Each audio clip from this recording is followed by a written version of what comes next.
അപ്പോൾ നമ്മൾ ആദ്യം ചെയ്യാൻ പോകുന്നത് RC 390 2015 model BS3 model user review ആണ്. അപ്പോൾ ഇതിനെക്കുറിച്ചുള്ള ഒരുപാട് സ്പെസിഫിക്കേഷനുള്ള റിവ്യൂസ് നിങ്ങൾ യൂട്യൂബിൽ കണ്ടിട്ടുണ്ടാവും. അപ്പോൾ നമ്മൾ അതൊന്നും അല്ല പറയാൻ പോകുന്നത്. ഇപ്പോൾ പറയാൻ പോകുന്നത് നമ്മൾ ഇതിൻ്റെ റൈഡിങ് റിവ്യൂ ആണ്. റൈഡിങ് കംഫർട്ട് എങ്ങനെയുണ്ട്, എങ്ങനെ നമ്മൾക്കെല്ലാം സൂട്ടാവുന്ന ഒരു ബൈക്കാണോ, എങ്ങനെയാണ് ഇതിൻ്റെ ഒരു യൂസർ റിവ്യൂ, കുറേ നാളത്തെ ഒരു എക്സ്പീരിയൻസ് ആണ് നമ്മളിവിടെ ചെയ്യാൻ പോകുന്നത്. അപ്പോൾ നമ്മുടെ ചാനൽ ഇതുവരെ സബ്സ്ക്രൈബ് ചെയ്യാത്തവർ സബ്സ്ക്രൈബ് ചെയ്യുക, ലൈക്ക് ചെയ്യുക, ഷെയർ ചെയ്യുക. ഈ വീഡിയോ ഇഷ്ടമായെങ്കിൽ ബെല്ലൈക്കനും കൂടി അമർത്തി കഴിഞ്ഞാൽ അടുത്തുള്ള ബൈക്കുകളുടെ റിവ്യൂസിൻ്റെ നോട്ടിഫിക്കേഷൻ കൂടി കിട്ടുന്നതായിരിക്കും. അപ്പോൾ നമുക്ക് ഈ വണ്ടിയുടെ റൈഡിങ് റിവ്യൂയിലോട്ട് പോകാം.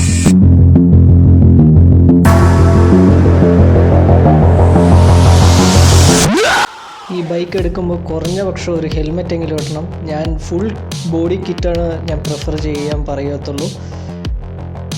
അത്രയ്ക്ക് പവർഫുള്ളായുള്ള ബൈക്കാണ് നമ്മൾ ഓടിക്കാൻ പോകുന്നത്. എന്നും നമ്മൾ ചെയ്യുന്ന പോലെ ആദ്യത്തെ 2 ഗിയറാണ് ടെസ്റ്റ് ചെയ്യാൻ പോകുന്നത്. അപ്പോൾ തന്നെ നിങ്ങൾക്ക് മനസ്സിലാകാൻ പറ്റും വണ്ടിയുടെ പവർ. ഇപ്പോൾ ഞാൻ പോകുന്നത് ഫസ്റ്റ് ഗിയറിലാണ്. ഫസ്റ്റ് ഗിയറിൽ ഏതാണ്ട് 30 കിലോമീറ്ററിന് മേലെ പോയിട്ടുണ്ട്. അതിലും മേലെ പോകും ഞാൻ, പക്ഷേ കൂടുതൽ കൊടുത്ത് എൻജിൻ ചൂടാക്കുന്നില്ല. ഇനി അടുത്ത സെക്കൻഡ് ഇട്ട് നോക്കിയാൽ ഇപ്പോൾ നിങ്ങൾക്ക് കാണാം, പേടിപ്പിച്ചുകൊണ്ട് നമ്മളെ വലിച്ചുകൊണ്ടാണ് ഒരു പോക്ക് പോകുന്നത്. നമ്മൾ പുറകിലോട്ട് ഒറ്റ പോക്കാണ്. 68 ആകുമ്പോഴേക്കും ഞാൻ ഒന്ന് പേടിച്ചിട്ടൊന്ന് കമ്മിയാക്കുക ചെയ്തത്. കാരണം എന്താ വെച്ചാൽ ഈ റോഡ് അത്ര നല്ലതല്ല. നമ്മൾ അത്യാവശ്യം സ്പീഡ് പോകാൻ പറ്റിയ റോഡൊന്നും ആകാത്തതുകൊണ്ട് ഞാൻ സ്പീഡ് കുറച്ചിരിക്കണം. അപ്പോൾ ഒരു 68 തന്നെ ഇപ്പോൾ പോയിട്ടുണ്ട്. ഭയങ്കര പവർഫുള്ളായിട്ടുള്ള ബൈക്കാണ്. നിങ്ങൾ വിചാരിക്കുന്നതിനേക്കാളും കൂടുതൽ പവർഫുള്ളാണ്. നമ്മൾ ത്രോട്ടിൽ കൊടുക്കുന്നതിനനുസരിച്ച് നല്ല റെസ്പോൺസ് കിട്ടിയിട്ട് പോകും. പുതിയ ഡൂക്ക് 390യേക്കാളും പവർഫുള്ളാണ്. ഇപ്പോൾ തിരിക്കാനൊന്നും വലിയ ബുദ്ധിമുട്ടൊന്നുമില്ല. ടാക്കിൾ ചെയ്ത് പോകാൻ പറ്റും. ടൗണിലാണെങ്കിലും നല്ല എൻജിൻ ഹീറ്റ് വരാനുള്ള സാധ്യതയുണ്ട്. വേറെ കുഴപ്പങ്ങളൊന്നുമില്ല. പിന്നെ റൈഡിങ് കംഫർട്ട് ചോദിച്ചു കഴിഞ്ഞാൽ റൈഡർക്ക് നല്ല കംഫർട്ടായിട്ട് കുറച്ച് കഴിഞ്ഞാൽ പോകാൻ പറ്റും. പക്ഷേ ബാക്ക് പില്ലിന് ഭയങ്കര സീനാണ്. അത് ലേഡീസ് ആയിക്കോട്ടെ ജെൻസ് ആയിക്കോട്ടെ ആരാണെങ്കിലും ബാക്കിലിരിക്കുമ്പോൾ ഭയങ്കര സീനായിരിക്കും. പിന്നെ ഇതിൻ്റെ കുറേ പ്രോബ്ലംസ് പറയുന്ന ഒരു വീഡിയോ ഞാൻ ഓൾറെഡി അപ്ലോഡ് ചെയ്തിട്ടുണ്ട്. ആ വീഡിയോ ഒന്ന് റെഫർ ചെയ്യാം. അത് നിർത്തിയിട്ടിട്ട് ലോക്ക്ഡൗണിൽ ഉണ്ടാകുന്ന പ്രോബ്ലങ്ങൾ, അതുപോലെ ഈ എല്ലാ സ്പോർട്സ് ബൈക്കുകൾക്കുള്ള പ്രോബ്ലങ്ങളാണ് അതിനുള്ളത്, സർവീസിങ്ങിൻ്റെയും. അപ്പോൾ ആ വീഡിയോ ഒന്ന് പോയി കാണാം. ലോകത്തിലെ ഏറ്റവും പവർഫുള്ളായ സിംഗിൾ സിലിണ്ടർ ബൈക്കാണ് KTM RC 390. RC എന്ന് പറയുമ്പോൾ തന്നെ അറിയാം, റേസിംഗ് കോമ്പറ്റീഷൻ എന്നാണ് ഫുൾ ഫോം. അപ്പോൾ തന്നെ നിങ്ങൾക്ക് മനസ്സിലാക്കാൻ പറ്റും ഇതിൻ്റെ ഒരു പവറും സ്പീഡും. ആ പവർ ഔട്ട്പുട്ട് ഒരു രക്ഷയില്ലാത്തതാണ്. 373 cc 43 bhp പവർ എടുക്കുന്നതെന്ന് പറഞ്ഞാൽ തന്നെ നിങ്ങൾക്ക് മനസ്സിലാക്കാൻ പറ്റും നല്ല പവർഫുള്ളാണ്. വെറുതെ അല്ല ഇത് ലോകത്തിലെ ഏറ്റവും പവർഫുള്ളായ സിംഗിൾ സിലിണ്ടർ ബൈക്കായിട്ട് പറഞ്ഞത്.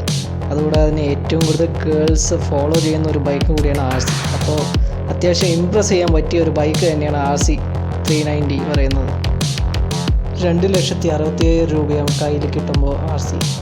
അതുകൂടെ അതിന് 33 കിലോമീറ്ററോളം ഹൈവേ മൈലേജ് ഉണ്ട്. അല്ലാത്ത റോഡുകളിൽ 28 മേലെ മൈലേജ് എന്തായാലും കിട്ടും RC.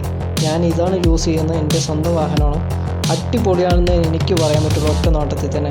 പിന്നെ ഇതിൻ്റെ ഹെഡ്ലൈറ്റിന് അത്യാവശ്യം നല്ല ലൈറ്റ്നിങ് ഉണ്ട്. പിന്നെ എൻജിൻ സ്പെസിഫിക്കേഷൻസ് ഒരു കുഴപ്പമില്ല. ഫെയറിംഗ് ആണെങ്കിലും വലിയ കുഴപ്പമൊന്നുമില്ല. മെയിൻ്റെനൻസ് ചാർജും നമ്മുടെ പോക്കറ്റിൽ ഒതുങ്ങാവുന്ന ഒരു മെയിൻ്റെനൻസ് ചാർജ് തന്നെ ഉള്ളൂ. മീറ്റർ കൺസോളിൽ അത്യാവശ്യം എല്ലാ ഫീച്ചേഴ്സും ഇൻക്ലൂഡ് ചെയ്തിട്ടുണ്ട്. പിന്നെ ABSൻ്റെ ഇൻഡിക്കേഷൻ എല്ലാം ഉണ്ട്. ഈ വണ്ടി ഓൾറെഡി ABS ഇൻബിൽട്ടാണ്. അത് കാരണം നമുക്ക് ഇത് ഒറ്റ ഓപ്ഷനിൽ അന്ന് ഇറങ്ങിയിട്ടുണ്ടായിരുന്നു 2015. പിന്നെ ഹാൻഡിൽ ബാറും എല്ലാം അടിപൊളിയാണ്. ക്ലിപ്പ് ഓൺ കുറച്ചൊന്ന് ഫ്രണ്ടിലോട്ടൊന്ന് ചരിഞ്ഞിരുന്നിട്ട് പോകുന്ന പൊസിഷൻ ആയതുകൊണ്ട് കുറേ പേർക്ക് കംഫർട്ട് ഉണ്ടാവില്ല. പിന്നെ അതുപോലെ തന്നെ ലോങ് റൈഡിന് ഒട്ടും കംഫർട്ട് അല്ലെന്ന് ഞാൻ പറയത്തുള്ളൂ. കാരണം ഒരു 100 കിലോമീറ്റർ 150 കിലോമീറ്റർ കഴിഞ്ഞാൽ തന്നെ നമ്മുടെ ബാക്കിൽ നിന്ന് ഒരു പെയിൻ വന്ന് തുടങ്ങും. അത്യാവശ്യം നിതംബങ്ങൾക്കും ഭയങ്കര ഒരു പ്രോബ്ലം വരാനുള്ള സാധ്യതയുണ്ട്. പിന്നെ ബാക്ക് പില്ലിയന് ഒട്ടും കംഫർട്ടല്ല. അതുകൊണ്ട് പില്ലിയനുമായിട്ട് ഒരുപാട് യാത്രകളൊന്നും പോയിട്ടില്ല. അത്യാവശ്യം ടൗണിലൊക്കെ കറങ്ങി അടിക്കാൻ പറ്റിയ സാധനമാണ്. പിന്നെ ഗ്രൗണ്ട് ക്ലിയറൻസ് കുറച്ച് കമ്മിയാണ്. എന്നാലും ഹമ്പിലൊന്നും തട്ടാനുള്ള സാധ്യതയില്ല. പുതിയ RCയും പഴയ RCയും തമ്മിലൊരു കമ്പാരിസൺ വീഡിയോ അടുത്തതായിട്ടുണ്ടാകും. അപ്പോൾ ഈ ചാനൽ ഇഷ്ടമായി ഒന്ന് സബ്സ്ക്രൈബ് ചെയ്ത് സപ്പോർട്ട് ചെയ്യുക. Thank you. See you. Bye by.